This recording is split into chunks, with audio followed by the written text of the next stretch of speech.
Welcome back to Colin's Country. It is officially peach season, so the first thing we're gonna make out of these peaches is peach jam. It is so good, and like always, it's really easy to make. It only takes 4 ingredients and less than an hour to do the entire process. Come along and I'll show you how to make it and can it.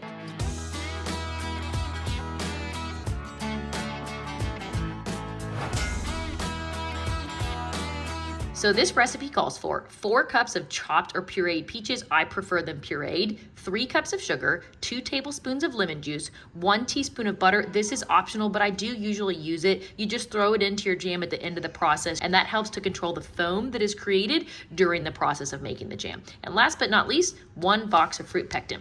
Also, I do want to add that this is a low sugar jam option. I only make low sugar jam here on the farm. If you want to do a full sugar jam, you can sometimes leave out the fruit pectin because peaches have so much natural pectin in them, but you do have to add more sugar. All right, enough about the recipe, let's make it. So here's all the peaches. First thing I'm going to do is give them all a really good rinse and then cut out any bad spots. These are really ripe, which is great, but they do have a few bad spots, so I will cut that out.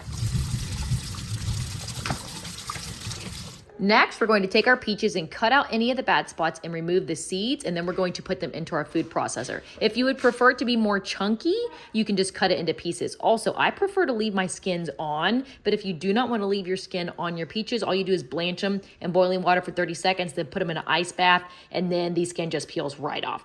But I prefer to leave the skins on because there's a lot of nutrients in the skin that I don't want to waste, and it honestly does not change the texture of the jam.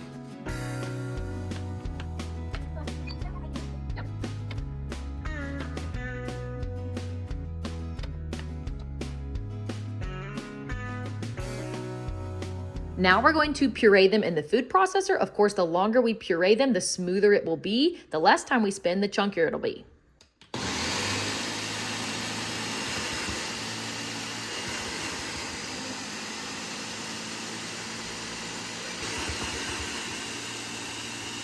We are done pureeing, and you can see the consistency here. It is so smooth, and trust me, I already taste tested it, and it is so good and delicious because these peaches are really ripe. Also, if you do not have a food processor, you technically can use a potato masher, but it's hard if you leave the skins on because then your skins aren't going to get chopped up. They just kind of get separated from the peaches. So if you do not own a food processor, I highly recommend getting one. I use it all the time in my kitchen, and it's definitely worth the investment. All right, so I got my 4 cups. Actually, it's more like 4.5, maybe even 5, but that's okay. We're going to pour it into a big stock pot, and I'm going to use a spatula to get every drop out of there. Now I'm going to add in my 2 tablespoons of lemon juice. And I'm going to add in my 1 box of fruit pectin. It's the 1.75 ounce box. And we're gonna stir that in really good.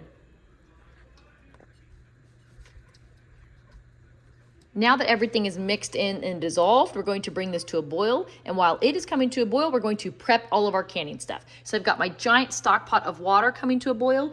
I've got my lid sterilizing in a pot of water. All I'm gonna do is bring that water to a boil. Once it comes to a boil, I shut it off, it's good to go. And then I've got my jars sterilizing in the oven. All you do is rinse them off so they're wet, put them in there, bake them at 250 for 10 minutes, and you're good to go. All right, now we are at a boil, but we want to make sure it's at a rolling boil, which is a boil that cannot be stirred down. We're not there yet. We need it a little hotter. All right, that's better. Now we are at a rolling boil, so we're going to boil it for 1 minute. And the minute is up, so now we're going to add in our 3 cups of sugar. And now we're going to mix that in until it's completely dissolved, and we're going to bring it back to a boil and boil it for another minute at a rapid boil that cannot be stirred down. And we are back to a rolling boil, so now we're going to boil this for 1 more minute and then it's done. Now, here's a little pro tip to make sure that your jam is cooked correctly and it's going to set.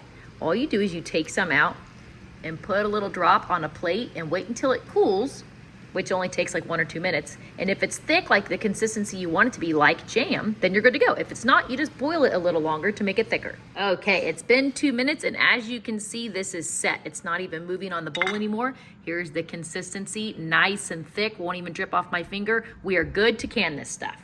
And I'm not gonna let this drop of jam on my finger go to waste.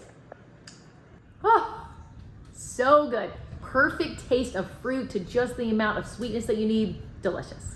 Also, just looking at this jam really quick before I fill my jars, as you can tell, there's no clumps or chunks of the skin. It is completely smooth. So definitely leave the skins in your jam if you can. It puts in a lot more nutrients. Plus, then there's also no waste. Okay, so the jam is officially done. Let's go ahead and water bath can it. So we're going to fill all of our jars, leaving an inch of headspace. Then we're going to wipe our rims. Then we're going to add our lids and our bands to fingertip tight, and we'll be ready to water bath can.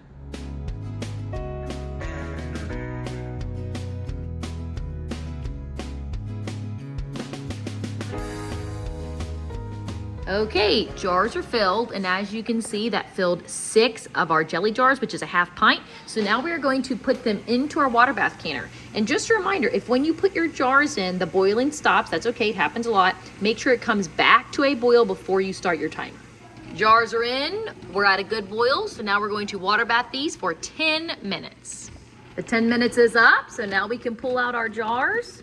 We're just going to put them onto a towel on the counter and let them sit undisturbed for 24 hours. And it's done.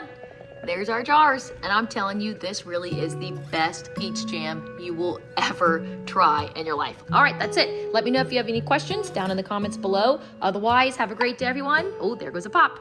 That means our lids are sealing. All right, happy canning season and happy homesteading.